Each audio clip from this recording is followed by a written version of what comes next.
ಈ ದಿನ ನಾನು ಟಕೀಲಾ ಸಿನಿಮಾ ನೋಡಿದೆ. ನಿಜಕ್ಕೂ ಒಂದು ಒಳ್ಳೆ ಮೆಸೇಜ್ ಕೊಟ್ಟಿದ್ದಾರೆ. ಬಹಳ ವರ್ಷದ ನನ್ನ ಸ್ನೇಹಿತರು ಪ್ರವೀಣ್ ನಾಯ್ಕ ಅವರು ಇವತ್ತು ಆ ಚಿತ್ರ ನೋಡಿದಾಗ ಬುದ್ಧಿಜೀವಿ ಅನಿಸ್ತು, ವಿವೇಚನೆ ಇರ್ತಕ್ಕಂಥ ಅನಿಸ್ತು.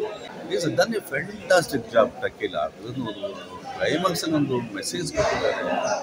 ಮನುಷ್ಯ ಏನಾಗಲಿ ಸೆಕೆಂಡ್ ಚಾನ್ಸ್ ತಗೊಂಡು ಒಂದು ಸಿಕ್ಕಿರೋ ಒಂದು ಚಾನ್ಸಲ್ಲಿ ಕಷ್ಟ ಸುಖ ನೆಮ್ಮದಿ ಬಿಗಿನಿಂಗ್ ಏನಿರ್ತೋ ಏನು ಜೆಡ್ ಕೂಡ ಇರಬೇಕು, ಆಗ ಮನುಷ್ಯನಿಗೆ ನೆಮ್ಮದಿ ಸಿಕ್ಕುತ್ತೆ ಅಂತ ಒಂದು ಒಳ್ಳೆ ಮೆಸೇಜ್ ಕೊಟ್ಟಿದ್ದಾರೆ.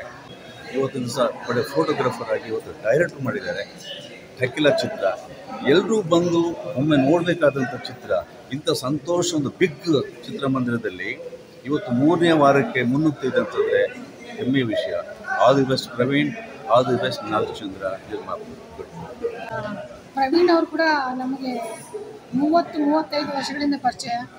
ನಿಜವಾಗ್ಲೂ ಒಂದು ಇವತ್ತಿನ ಒಂದು ಸಮಾಜಕ್ಕೆ ಒಂದು ಉತ್ತಮವಾದ ಒಂದು ಮೆಸೇಜ್. ಯಾಕೆಂದರೆ ಈ ಬರೋ ಸಿನಿಮಾಗಳಲ್ಲಿ ಮೆಸೇಜ್ಗಳು ತುಂಬ ಕಮ್ಮಿ ಇರುತ್ತೆ.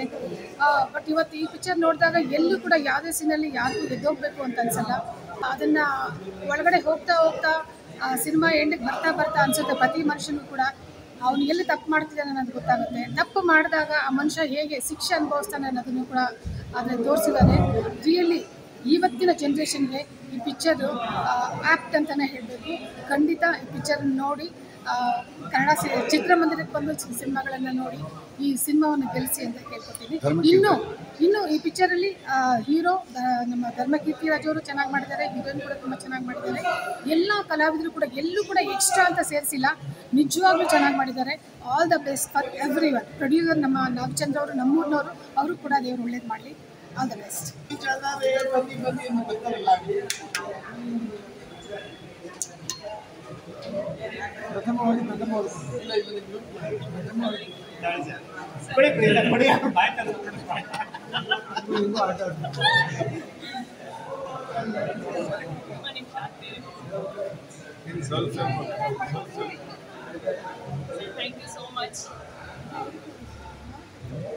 ತುಂಬ ಸೀನಿಯರ್ ಡೈರೆಕ್ಟರ್ ಅಪ್ಪ, ಅವ್ರ ಆರೈಕೆ ಇರಲಿ.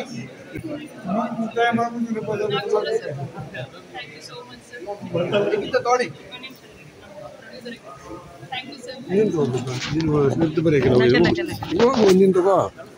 ಒಳ್ಳೆ ಕತೆ. ಟಕೀಲಾ ಅವ್ರ ಅವ್ವ ಅಖಿಲಾ ಬರ್ಲಿ, ಅದಾದ್ಮೇಲೆ ಅಕ್ಕ ಶಕೀಲಾ ಬರ್ಲಿ. ಟಕೀಲಾ ಆಗ್ ಬರ್ತಿದ್ದು ಶಕೀಲಾ, ಈಗ ಅವ್ರವ್ವ ಅಖಿಲಾ ಬರ್ಲಿ. ಅದಾದ್ಮೇಲೆ ಪ್ರೊಡ್ಯೂಸರ್